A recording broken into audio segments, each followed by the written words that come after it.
the 7 aggravating factors. So I'd like to go over them with you. First, I'll give you a list, and then I'll go into a little bit more detail.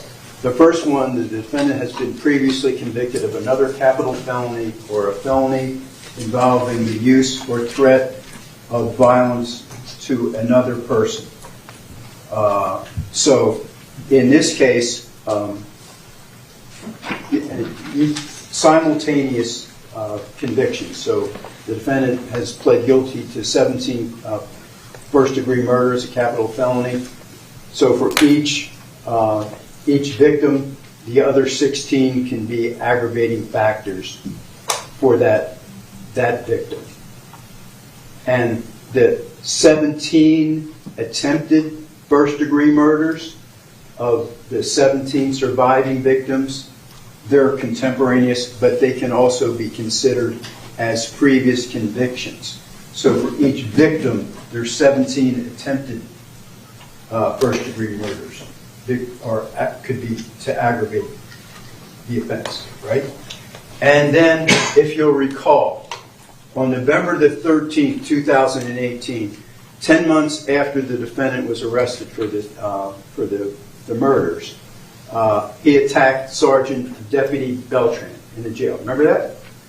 Tried to take his taser. You saw the video, and if you want to see the video again, you can. You take it back to the jury room. How he ran up and attacked him, took his taser away, took his weapon away. So there's 3 convictions you can consider for that: attempted aggravated battery of a law enforcement officer as 1, battery on a law enforcement officer is 2, and taking means of protection from a law enforcement officer is 3. So for each victim, you have the 16 other capital murders, the 17 attempted first-degree murders, and the 3 offenses that I just mentioned involving the attack on Sergeant Beltran on November 13, 2018. Okay? So that's the first aggravated. Previously convicted of a prior capital felony or a felony by the use or threaten the use of force to another person. The second one is the defendant knowingly created a great risk of death to many persons. That speaks for itself. The third one is that the first-degree murder was especially heinous, atrocious, or cruel. The fourth one is the first-degree murder was cold, calculated, and premeditated. The next one is that the first-degree murder was committed to disrupt or hinder a lawful governmental function to which the functioning of the school. That a victim of the first-degree murder was an appointed public official.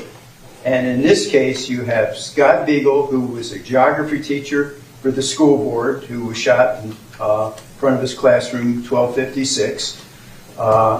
Christopher Hickson, who was the athletic director and a coach, and also a campus monitor. And Aaron Weiss, who was a coach and also a campus monitor. So the killing of a public official during the course of their public duties is applicable to those 3: Scott Beagle, Aaron Weiss, and Christopher Hickson. They were shot down during the course of their official duties.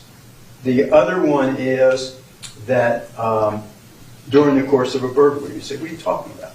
Well, when you enter somewhere where you have no permission, campus, to commit an offense, to it murder, that's a burglary. So there are 7 aggravating factors for you can consider. And remember, we've talked about this, that it is not a counting process, it's a weighing process. And each one of the aggravators and each one of any mitigators you're going to have to wait. Some are going to have no weight, some are going to have some weight, some are going to have middle weight, some are going to have a lot of weight, and some are going to have great weight. So it's a weighing process. It's not a counting process. So first, I'd like to talk about the first aggravating factor. The defendant was previously convicted of a capital felony or another felony involving threat or use of violence. As I said, let's just take Gina Montalvo or any one of the people who were murdered. The other murders of the other 16 can be used as aggravation of their murder. So Scott Beagle, 16. Meadow Pollock, 16. And you go down the line. So there's 16. And the 17 attempted first-degree murders of the victims who survived, like William Colton and Madeline Wilford, all those can be used, 17. And then the 3 felonies with Beltran. So they're like 36 felonies. So even though it's one aggravator previously convicted, you have to weigh each one of these aggravators. And some aggravators you're going to find way more than other aggravators. And this aggravator has 36. This is one heavy aggravating factor. 17 people were killed, 17 people were attempted to be killed, and the 3 felonies on Sergeant Beltran when the defendant was in jail. That is one heavy aggravating factor. The next one, that the defendant knowingly created a great risk of death to many persons during the homicide. Well, he murdered 17. He wounded another 17, and he was trying for more.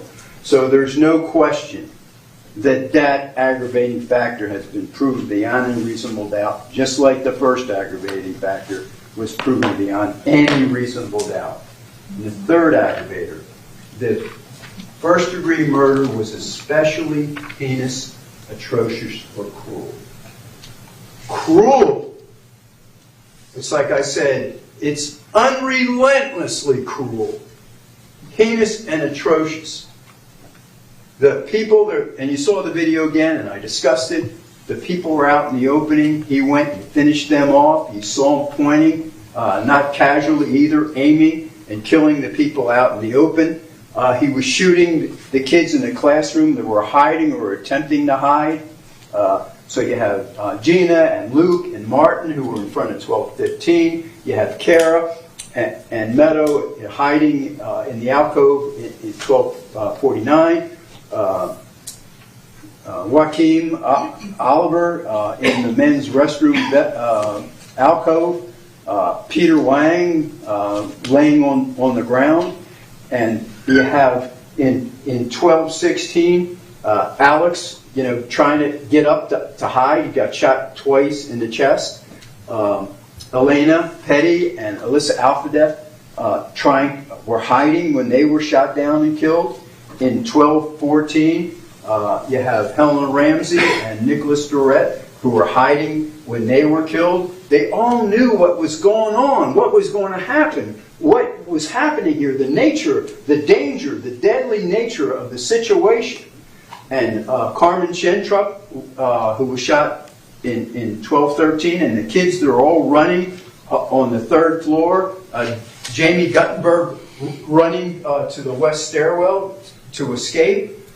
Peter Wang running. Joaquin Oliver running. And Kara and Meadow hiding. Heinous, atrocious, or cruel beyond any reasonable doubt. The other one, was it cold, calculated, and premeditated? Well, we talked about that. This guy researched it. He even researched a high school shooting in Finland, Las Vegas, Virginia Tech, Columbine, Charlottesville, the McDonald's, Aurora, Las Vegas. He researched it. He planned it. We went over all the details. How long does it take a cop to respond to a school shooting? The bail schedule. How am I going to transport this? How am I going to transport that? got to get a lot of ammunition. He fired 139 rounds, and he had plenty left. He had a 40 round that was fully loaded. He had three 30 rounds that were fully loaded, another 30 round that only had 29 rounds in it. So he was prepared. He went through, he did the research, he did the planning, and he carried it out. I submit to you that that aggravating factor of cold, calculated, and premeditated, highly premeditated, is proven beyond any reasonable doubt. The next one is to hinder or disrupt a school function. I'll eventually be able to say that. There's no question that's proven beyond a reasonable doubt. He went into to the campus in the 1200 building and was shooting every target he could find. And he definitely disrupted and hindered a governmental function, to wit, school functioning. And then the next one is that Scott Beagle and Aaron Weiss and Christopher Hickson were campus monitors and coaches. Christopher Hickson and Aaron Weiss, and Scott Beagle was a geography teacher working for the school board. They were appointed officials in the course of their duties, and they were shot down. So that aggravator is applicable to only them. And then the last one is that this was during the course of a burglary. It may sound unusual to you, but when someone enters a place without permission to commit a crime, it's a burglary. Okay? So there, the seven aggravating factors that I submit to you have been proven beyond a reasonable doubt and outweigh any mitigation about anything about the defendant's background or character. It's a weighing process. It's not a counting process. So I want to go over with you now some of and the defense can present anything, any mitigators that they think is relevant for you all to consider. So I'd like to go over some of them with you right now. And as you know, the defense stated